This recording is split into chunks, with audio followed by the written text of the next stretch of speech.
Goodbye Connor Wickham, goodbye Johan Cabaye, and goodbye Alan Pardew, because Newcastle have just won 1-0 against Crystal Palace.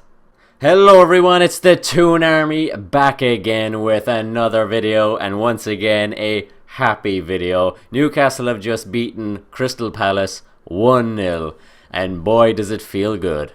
Now, it wasn't the only thing that was good. For most of the Stoke and Sunderland game, Stoke was winning 1-0 up until the last minute. Sunderland gets a penalty, so they get a point out of that game, but not to worry. Newcastle are 1 point clear now above them, so we're 17th.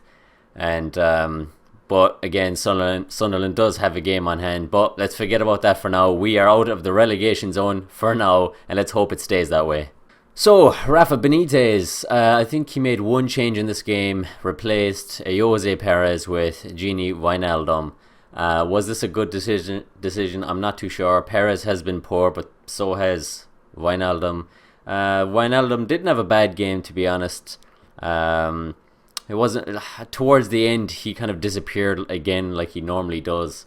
But he put in. He can pass the ball. We saw it before the half time. He gave a nice through ball into I think it was either Sissoko or Cisse. But again, something like that is what Wijnaldum is good for. But he did go missing again, and Perez replaced him eventually. So looking into the first half, Crystal Palace looked much better and much more dangerous. I'm surprised they hadn't scored in the first half. Balassi played brilliant in the first half. Looked like he was going to score, or at least get in a great cross. I think he got about 2 or 3 shots on target, and one of those shots could have very well went in. But Karl Darlow, what a game he had. What a game. I don't know, Newcastle just kept losing the ball in the first half. Everyone was losing it. Sissoko and Townsend even.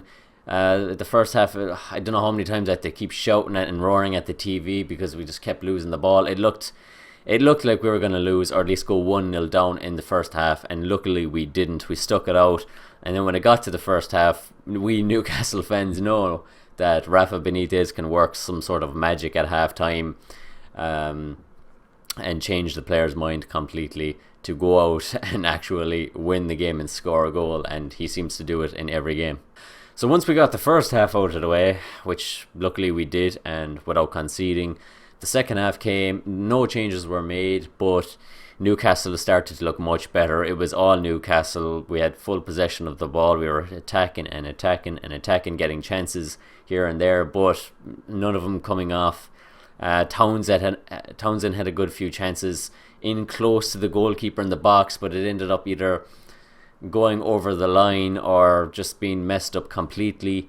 It just looked like we weren't, I don't know, the skill wasn't there to get to score the goal. I think a really good chance actually back in the first half was Chancel Mbemba with a great strike from far out. I don't think it was ever going to go in, but still it was a good decent shot. Jack Colback had a good chance, but it went wide. That was brutal. He should at least have put the goalkeeper Hennessy under pressure, but again, that didn't happen. Cisse was pretty poor in this game. Lost the ball a good few times, had a good few runs. With Cisse, it's 50-50. He'll either pull off a good pass and get someone through onto goal, or he will be onto goal, but for a lot of the time he does mess up, and the crowd, I don't think, were happy with that. Sissoko only had an alright game. Again, he made a lot of mistakes. He caused the penalty, handball, and that man on my screen, or your screen, Karl Darlow, man of the match, steps up, and he was really, you could see it in his expression after he'd saved the ball, how much he was fighting for it, you know. When he had saved that penalty, and the fact that it was Cabaye that was taking it, it just lifted the whole stadium. I could only imagine what it was like to be there. But what a save. Poor penalty by Cabaye, I suppose, under pressure from the fans, and to score for Crystal Palace, obviously. But that man, Karl Darlow, saved us a couple of times during that game. Again, Balassi had a few shots on target that Karl Darlow stopped. And from there on, he was just playing brilliant. Any cross that came in, Karl Darlow was on top of it, either punching the ball away or just grabbing the ball. And what a goalkeeper. Third choice goalkeeper. I mean, would you think that Tim Krul gets injured, Rob Elliott steps up and plays brilliant. Rob Elliott gets injured and Karl Darlow does probably just as good as Rob Elliott would have done in this game. You know, it's been brilliant. So then the magic comes. We get a free kick outside the box, and I think this is really good because I think just before Townsend had taken it, the commentators were saying that a couple of players, Cisse and maybe Jack Colback, was trying to organise something with Townsend, but Townsend had none of it. He said he was taking it. He was taking the shot. It was on his left foot again, like I always say in my videos. He's deadly on his left foot, and oh man, does he get? He just kicks it so perfectly, and it just glides through the air into the top left-hand corner. And boy, what a goal! The stadium just lifted. I lifted off the couch. And oh man, what a goal by Andros Townsend once again. This guy was totally worth the 12 million. If we stay up, it was definitely worth 12 million, no doubt about that. So then after the goal, not too much was happening. We were defensively, not to forget to mention Jamal Lascelles.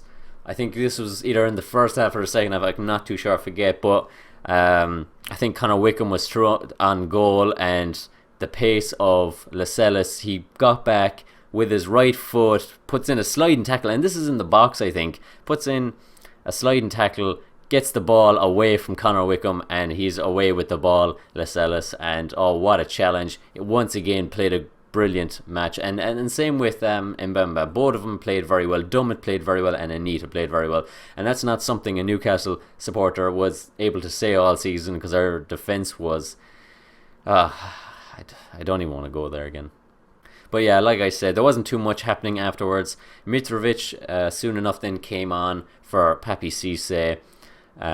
Again, lifts up the crowd every time Mitrovic comes on because he causes havoc. Him and Delaney, I think, had a row some point in the game, and I love that because Mitrovic has none of it. You know, he'll really get stuck in and that's what Newcastle needed. We needed some player that, okay, when he first came, I think he got sent off in his first match or something like that, but he got quieter and he's able to control himself now, but he does get under players' skin, and that's what we need. He can also hold up the ball, he can header the ball to players, and that's what we needed.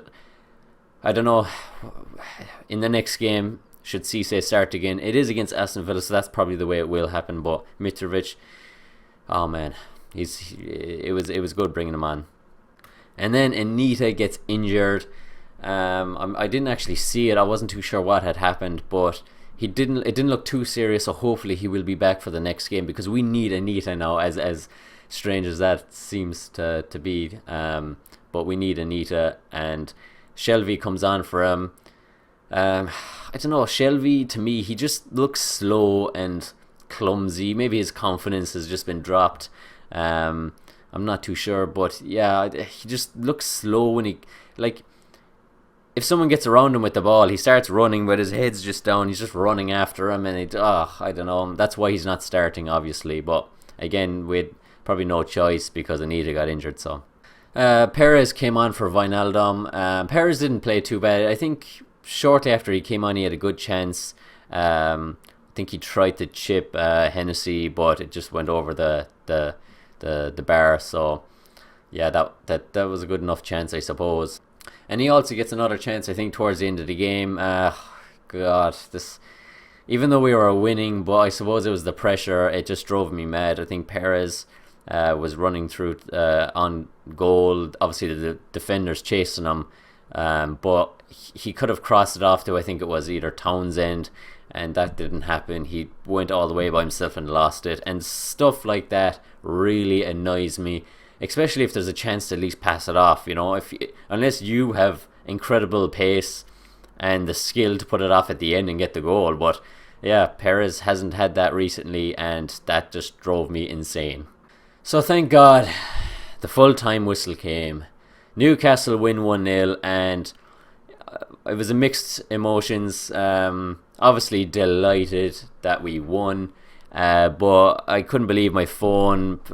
It notified me that that Sunderland had scored a penalty Defoe at the last minute. I mean, that is just sickening. So that only puts us 1 point ahead of Sunderland. But let's hope they lose their game on hand and Newcastle stay out of relegation. And let's hope, I think it's just after starting, let's hope Arsenal beat Norwich. And it's hard to actually choose who's going to win that one, because Arsenal have been pretty poor and letting everyone down.